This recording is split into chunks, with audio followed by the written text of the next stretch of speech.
O tema da aula de hoje são as diferentes possibilidades e tipos de aula de canto.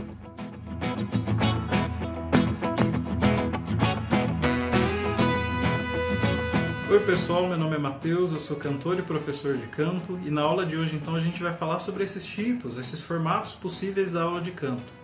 Como um todo, muitas pessoas, principalmente aquelas que vão começar a fazer as suas atividades, a se desenvolver como cantores, têm muita dúvida a respeito de qual seria o melhor formato, que tipo de aula que é melhor, o que seria mais indicado para elas.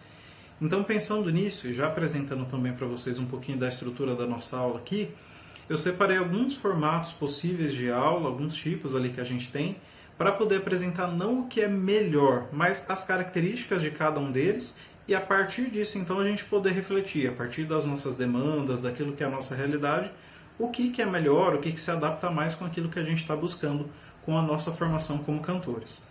Então a gente vai falar sobre os objetivos do processo, aula individual, aula compartilhada, aula coletiva de canto coral, aulas online, o formato masterclass e a questão da musicalização infantil, que embora seja uma coisa mais distante no trabalho que eu venho desenvolvendo de formação de canto, eu acho que tem alguns aspectos ali que são bastante relacionados com a voz, então é interessante a gente citar aqui também. Eu vou fazer um aprofundamento também lidando com a questão das perspectivas contextualista versus essencialista e a questão do estudo individual. Vamos lá então começar com os nossos conhecimentos principais. Primeiramente eu trago aqui a respeito dos objetivos do processo. Isso é muito importante não só para a gente pensar o ensino de canto, mas para qualquer processo educativo. Quando a gente tem mais bem definidos os objetivos do processo como um todo, isso é ótimo porque dá uma clareza maior para o aluno em relação às expectativas que ele tem com o processo e dá ferramentas para que o professor possa estruturar o processo da forma que atenda justamente esses objetivos traçados. Então, relacionando especificamente com a questão do canto, existem muitos tipos de formatos ali de aula de canto. Há também variedades de metodologias, de estilos de canto. A gente inclusive teve uma aula em que eu falei um pouquinho delineando a respeito desses estilos, das características deles. E há também uma variedade muito grande nos perfis e na formação dos professores. E cada pessoa, além disso tudo, tem demandas diferentes em relação à sua aula, quando ela está buscando uma aula de canto. Tem pessoas que querem se desenvolver profissionalmente com a voz, ou trabalhar com o ensino de canto. Tem pessoas que querem aprender o canto como algo complementar à prática que eles já fazem com outro instrumento. E tem muitas pessoas que simplesmente vão buscar o canto como um lazer, como um hobby, um momento ali na semana em que ele vai ter uma aula de canto coletivo ou alguma prática em conjunto com o uso da voz. Então, os diferentes objetivos de cada pessoa são o grande referencial para a escolha e estruturação da formação em canto, para escolher o que se adapta, o que se adequa mais ou menos. Partindo disso, então, a gente agora vai poder falar a respeito dos tipos que existem de aula. E para começar, eu trago então a aula individual. Esse tipo de aula é um formato bastante tradicional já na formação dos cantores. Ele consiste basicamente em um profissional prestar um atendimento para um aluno que busca ou iniciar ou aperfeiçoar ali o seu estudo com relação ao canto. Ele acontece em variados níveis e contextos de ensino, desde aulas particulares, cursos livres, até a universidade e conservatórios. Então, em relação aos aspectos desse tipo de aula, a gente tem um foco sobre as necessidades vocais e musicais específicas do aluno, e nesse sentido há um desenvolvimento mais acelerado específico, porque todo o planejamento da aula, as atividades, os exercícios são voltados justamente para aquilo que é necessidade e demanda do aluno. É individual, é justamente para aquilo que é próprio daquele aluno que precisa ser desenvolvido. Então há uma possibilidade nesse sentido de trabalho de aspectos mais avançados em relação ao canto. Há um foco sobre o repertório do aluno e uma estruturação de toda a aula com base naquilo que é a perspectiva do aluno, como ele se sente melhor e como que fica mais adequado do ponto de vista da didática estabelecer o processo ali. E há o estabelecimento também de uma maior intimidade e conhecimento do professor em relação à voz e às demandas do aluno. Como aspectos negativos, a gente tem então que o custo desse tipo de aula ele é maior porque é o aluno quem arca sozinho com todo o custo das aulas, e um foco apenas sobre o canto individual, porque mesmo que o professor cante com o aluno, a gente não tem o desenvolvimento das possibilidades que a gente tem quando há um canto coletivo, várias vozes, harmonia vocal. Ali basicamente é o trabalho individual com o cantor. Em relação à aula compartilhada, ela consiste em 2 ou mais alunos que, embora cantem individualmente, dividem ali a sua aula de canto. Ela é diferente de quando a gente tem vários sujeitos que vão se encontrar no mesmo horário de aula para cantar coletivamente. Ali não, a gente tem pessoas que têm trabalhos distintos, individuais, mas que dividem o horário da aula. Então, em relação aos aspectos positivos e negativos desse formato, a gente tem o seguinte: o custo das aulas é mais acessível, porque há uma divisão ali com esses dois sujeitos ou mais, e há um atendimento maior, porque mais alunos conseguem ser inseridos nas aulas. E há também uma possibilidade de trocas de experiências entre as pessoas que participam desse processo.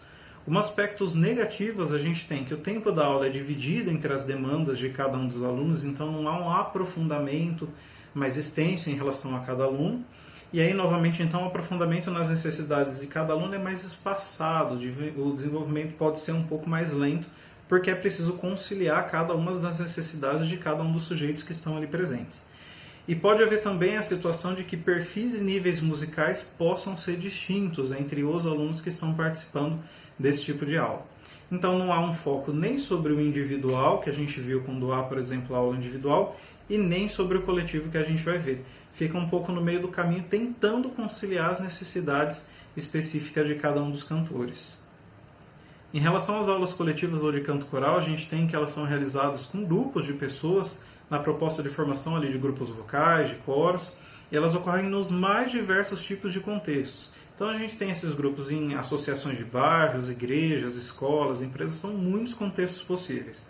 Os aspectos então desse tipo de aula: a gente tem um custo muito mais acessível, ou muitas vezes gratuito, porque existem muitos lugares em que você tem a possibilidade de fazer aulas ali de canto coletivo, de coro, de uma forma gratuita.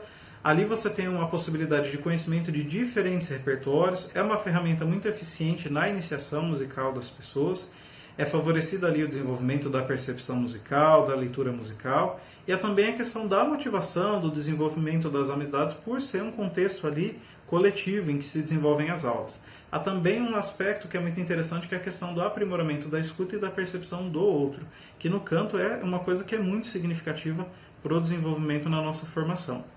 Em relação aos aspectos negativos, a gente tem então que os níveis musicais e perfis das pessoas que constituem esses grupos tendem a ser muito distintos.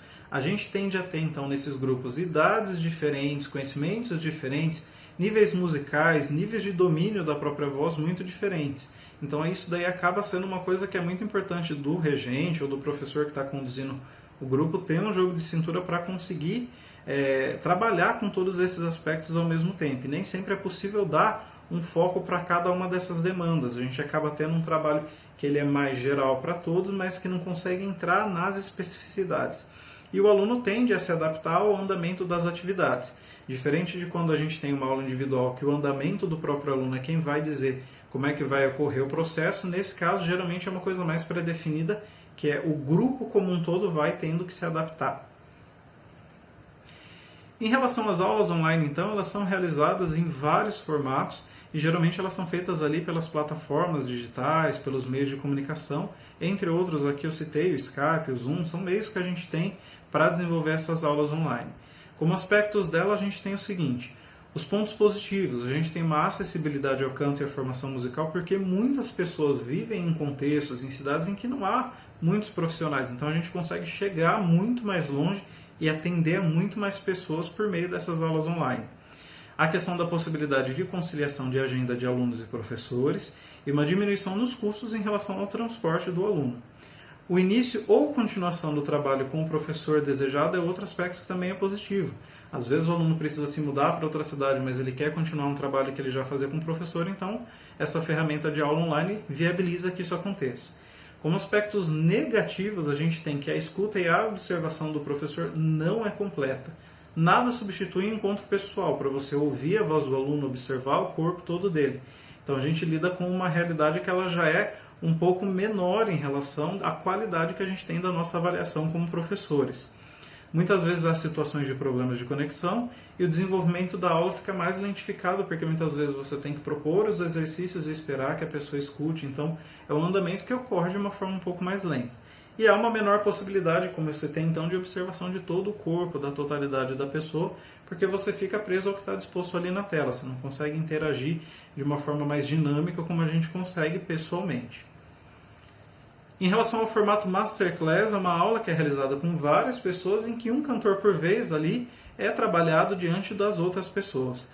Isso geralmente ocorre em cursos livres ou workshops, mas também em cursos de formação com muitos alunos, seja em universidades, conservatórios, escolas técnicas. Como aspectos desse formato de aula, a gente tem o seguinte então. Como pontos positivos, há a possibilidade de conciliação de turmas grandes, e isso possibilita uma troca bastante interessante de experiências entre os cantores. Favorece ainda a aprendizagem a partir da observação de outras demandas, outros repertórios, outros estilos musicais que são diferentes daquilo que você pratica, que você pode conhecer através do trabalho que é realizado com o outro. Como aspectos negativos, a gente tem então que o tempo de atendimento das necessidades individuais é limitado e podem permanecer dúvidas específicas de alguns cantores por conta do não atendimento constante de todos. Muitas vezes não há um atendimento, quando é uma formação continuada, de cada um dos alunos em todos os encontros. Então isso pode gerar algumas dúvidas que tendem a permanecer ou que têm um pouco mais de tempo até serem resolvidas em relação à execução vocal.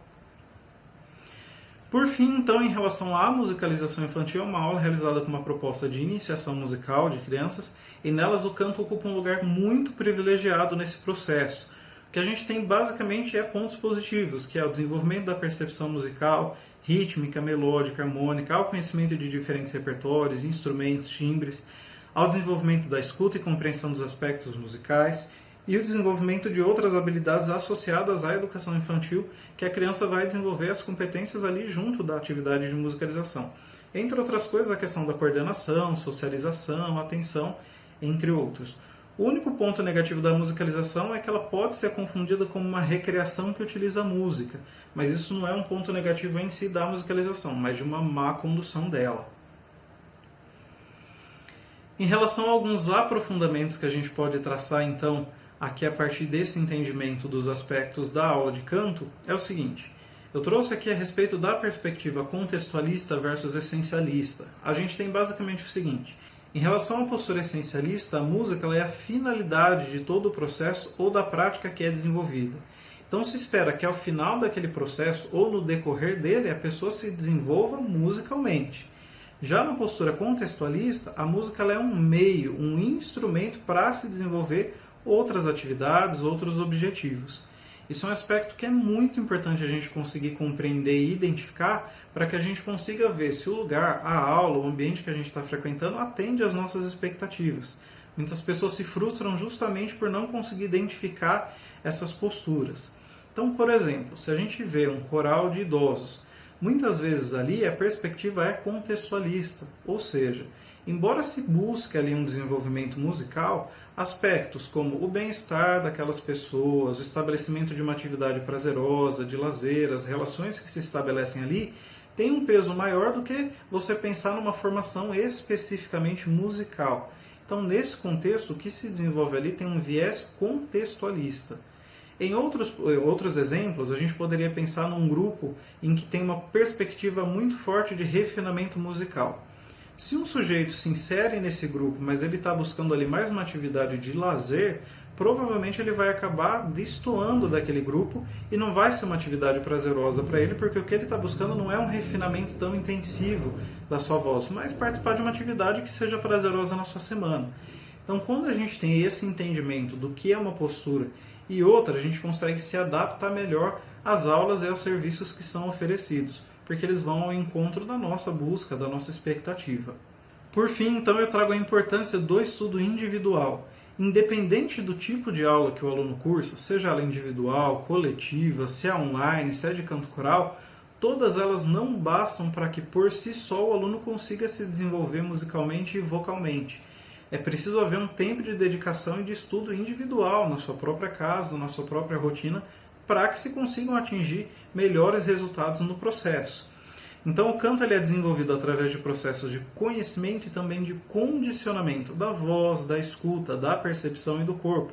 E além disso, não só desses aspectos que a gente vai buscar ter um estudo individualizado do que foi trabalhado na aula, é importante também que haja um contato e uma participação em atividades artísticas, para que a gente consiga consumir esse tipo de produto e para que a gente possa também refinar a nossa percepção em relação ao que é produzido artisticamente e que nos impacta e com o qual a gente também se relaciona como artista.